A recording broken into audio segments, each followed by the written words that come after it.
ॐ श्री ब्रह्मपुराणम् अथ षट्सप्ततितमोऽध्यायः। नारद उवाच। महेश्वर जटाजूत गङ्गामादाय गौतम आगत्य ब्रह्मण पुण्ये ततः किम करोद गिरौ। ब्रह्मोवाच।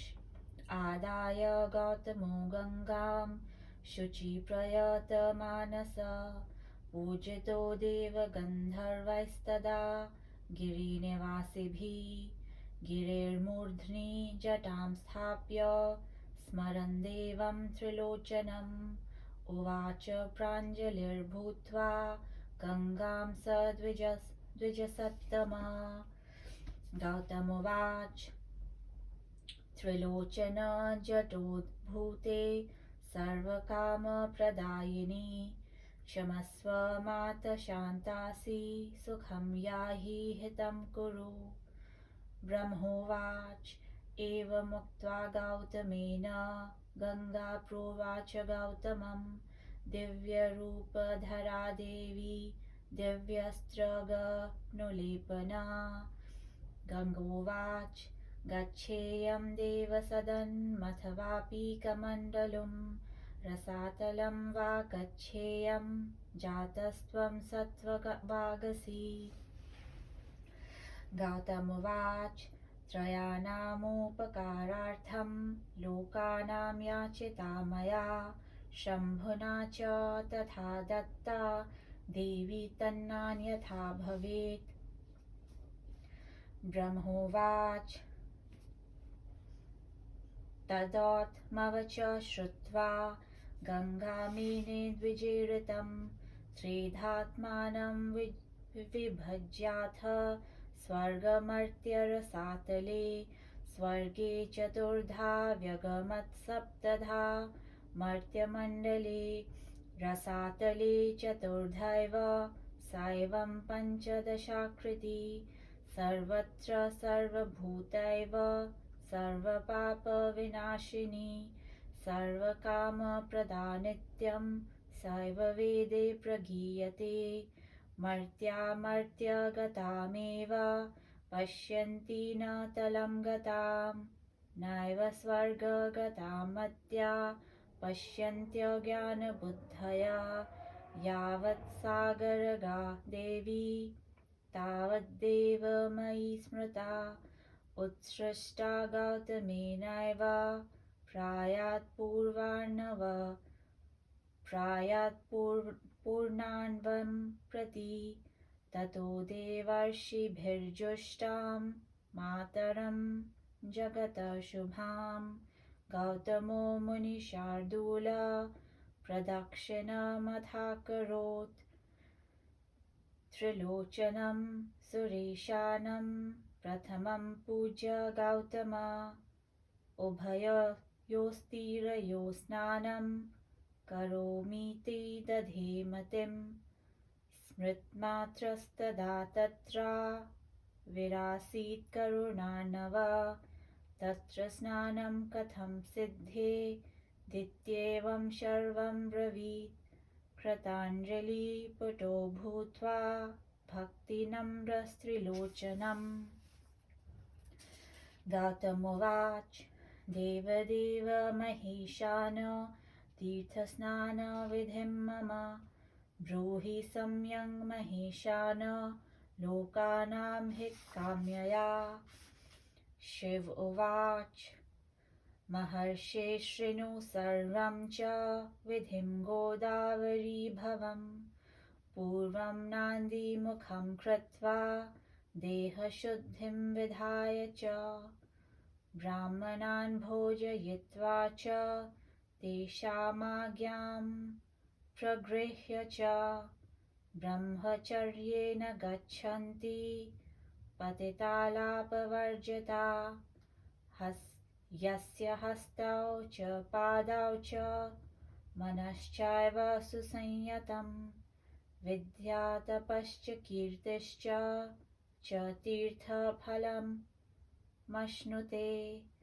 भावदुष्टिं परित्यज्य स्वधर्मपरिनिष्ठिता शान्तसंवाहनं कुर्वन् दद्यादनं यथोचितम् अकिञ्चनेभ्यः साधुभ्यो दद्याद्वस्त्राणि कम्बलान् ऋण्वन् हरिकथां दिव्यां तथा गङ्गासमुद्भवाम् अनेन विधिना गच्छन् सम्यक् तीर्थफलं लभेत्। इति श्रीमहापुराणे आदिब्रह्मे तीर्थमाहात्म्ये षट्सप्ततितमोऽध्यायः। गौतमी महात्म्ये सप्तमोऽध्यायः। देवर्षि नारद कहते हैं, ऋषि गौतम ने महेश्वर के जटाजूट से गंगा को ब्रह्मगिरी ले आने पर क्या कार्य किया। ब्रह्मा कहते हैं, गौतम पवित्र होकर संयम के साथ गंगा को जब ले आए, उस समय वहां देवता गंधर्व पर्वत निवासी लोगों द्वारा वे पूजित हुए। गौतम मुनि ने वह हर जटा ब्रह्मगिरी के शिखर पर स्थापित कर दिया। उन्होंने देव देव त्रिलोचन का स्मरण करके हाथ जोड़कर गंगा से कहा। ऋषि गौतम कहते हैं, हे हर की जटा से उत्पन्न सर्व काम प्रदा माता, आप क्षमा करें, शांत हो जाएं, सुख से प्रवाहित हों, सभी का हित साधन करें। ब्रह्मा ने कहा। गंगा ने गौतम द्वारा इस प्रकार अनुरोध किए जाने पर दिव्य रूप धारण किया। वे दिव्य आभूषणों तथा अनुलेपनों से विभूषित थीं। उन्होंने ऋषि गौतम से कहा। गंगा ने कहा, हे वत्स, तुम सत्यवक्ता हो। मैं इस समय देवलोक में, रसातल में, ब्रह्मा में, कमंडलू में कहाँ जाऊं। ऋषि गौतम ने कहा, मैंने त्रैलोक्य के उपकारार्थ आपको त्रिलोचन से मांगा था। हे देवी, शंभु ने आपको मुझे प्रदान किया, अतएव मेरे द्वारा प्रार्थित विषय अन्यथा ना हो। ब्रह्मा ने कहा। गंगा देवी ने गौतम ऋषि की बातों को सुनकर विचार किया तथा उन्होंने स्वयं को भागत्रय में विभक्त कर दिया। वे एक भाग से स्वर्ग, एक भाग से मृत्युलोक तथा एक भाग से रसातल में चली गईं। उनकी त्रैलोक्यगामिनी धारा स्वर्ग में चतुर्धा, मर्त्यलोक में सप्तधा तथा रसातल में चतुर्धा विभक्त हुई। इस प्रकार गंगा सब मिलाकर 15 धाराओं में विभक्त हैं। गंगा सर्वत्र सर्वभूत स्वरूपिणी, सर्वपाप प्रशमनी तथा नित्य निखिल कामप्रदा रूप से वेदों में कहीं गई हैं।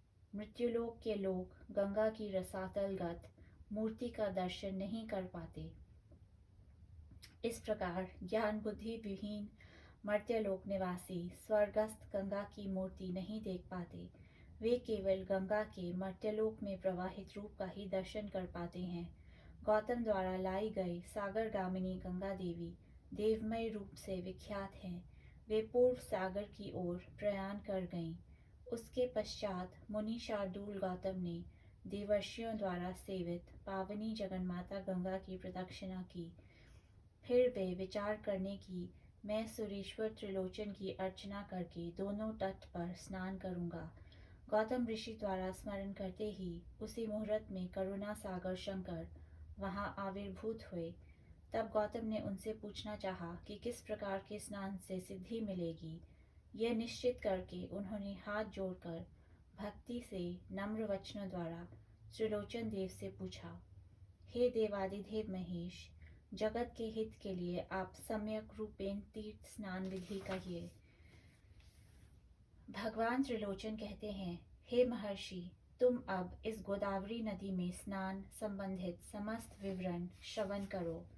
प्रथमतः नांदीमुख श्राद्ध संपन्न करने के अनंतर देह शुद्धि करो। इसके पश्चात ब्राह्मणों को भोजन कराने के अनंतर उनके आदेश के अनुसार ब्रह्मचर्य धारण करो। पतितों के साथ वार्तालाप ना करके यात्रा करना। तीर्थ का फल उसी से प्राप्त होता है जिसके दोनों हाथ, दोनों पैर तथा मन सुसंयत रहता है। विद्यावान, तपस्वी, कीर्तिमान ही तीर्थ फल लाभ करते हैं। स्वधर्म में एकनिष्ठ होकर दुष्ट विचारों से दूर रहकर तीर्थ सेवी मनुष्य अकिंचन लोगों साधुगण को अन्न, वस्त्र, कंबल दान करें और गंगा की उत्पत्ति से संबंधित दिव्य हरि कथा का श्रवण करें। इस प्रकार से विधिवत जो मनुष्य तीर्थ जाता है उसे विशेष तीर्थ फल लाभ होता है। षट् सप्ततितम अध्याय समाप्त। अथ सप्तसप्ततितमोऽध्यायः गौतमीतार्थमहत्त्ववर्णन। ब्रह्मोवाच त्र्यम्बकश्च इति प्राह गौतमं मुनिभिर्वृतं। शिव उवाच द्विहस्तमात्रे तीर्थानि सम्भविष्यन्ति गौतम। सर्वत्राहं सन्निहितः सर्वकामप्रदस्तथा। ब्रह्मोवाच गंगाद्वारे प्रयागे च तथा सागरसंगमे एतेषु पुण्यदा पुंसां मुक्तिदा सा भागीरथी। नर्मदा तु सरिच्छ्रेष्ठा पर्वते मरकंटके। यमुना संगता तत्र प्रभासे तु सरस्वती। कृष्णा भीमरथी चैव तुंगभद्रा तु नारदा।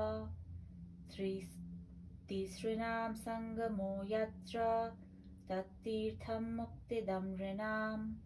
पयोष्णी संगता यत्र तत्रत्या तच्च मुक्तिदम्।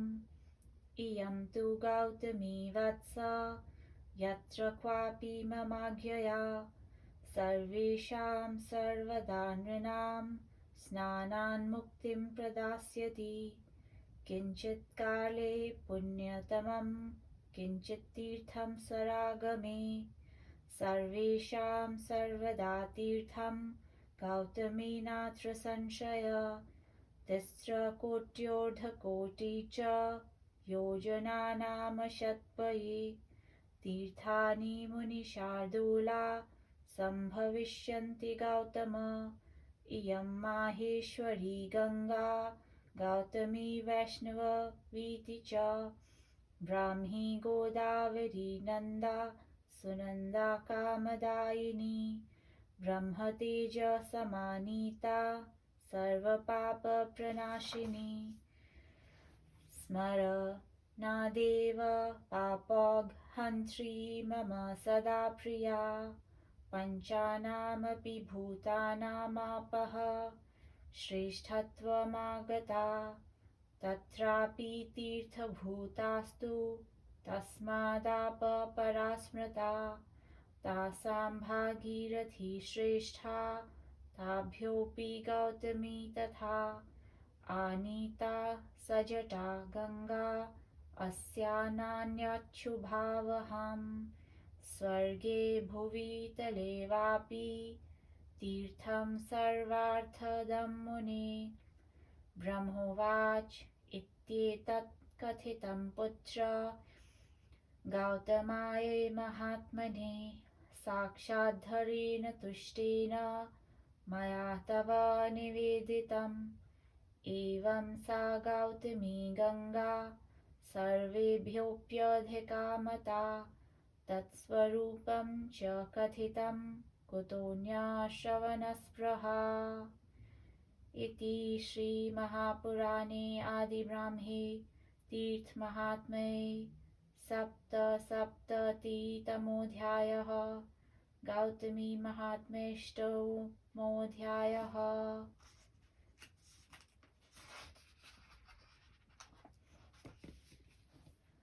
ब्रह्मा ने कहा, भगवान त्रयंबक ने मुनियों से घिरे गौतम से कहा, हे गौतम, गंगा के पास 2 हाथ तक के स्नान पर तीर्थ स्थित है।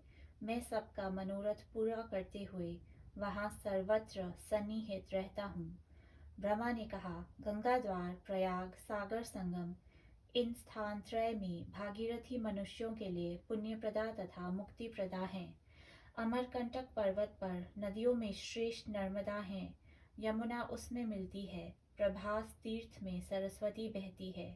हे नारद, कृष्णा, भीमरथी तथा तुंगभद्रा नदियों का संगम स्थल मनुष्यों को मुक्ति देता है। पयोष्णी का जहाँ संगम है वो भी मुक्तिप्रद स्थल है।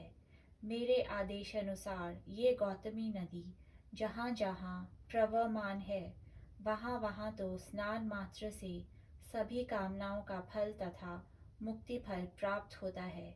कोई कोई तीर्थ किसी विशेष काल में तथा कोई तीर्थ देव समागम होने पर पुण्यतम होता है।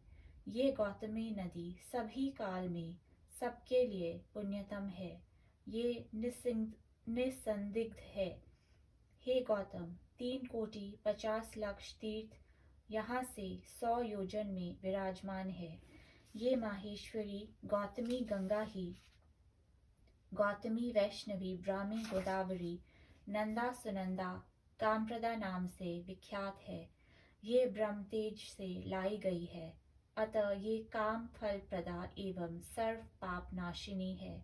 ये सर्वदा मुझे प्रिय नदी है। ये स्मरण मात्र से पाप नाशिनी है। पृथ्वी, जल, अग्नि, वायु, आकाश नामक पंच महाभूतों में ये जल ही श्रेष्ठ है। इस पर से वह यदि तीर्थयुक्त हो तब कहना ही क्या। तभी जल को सबसे श्रेष्ठ कहा गया है। इस जल में से भी भागीरथी सर्वश्रेष्ठा है। इस भागीरथी की अपेक्षा गौतमी तो परम श्रेष्ठा है।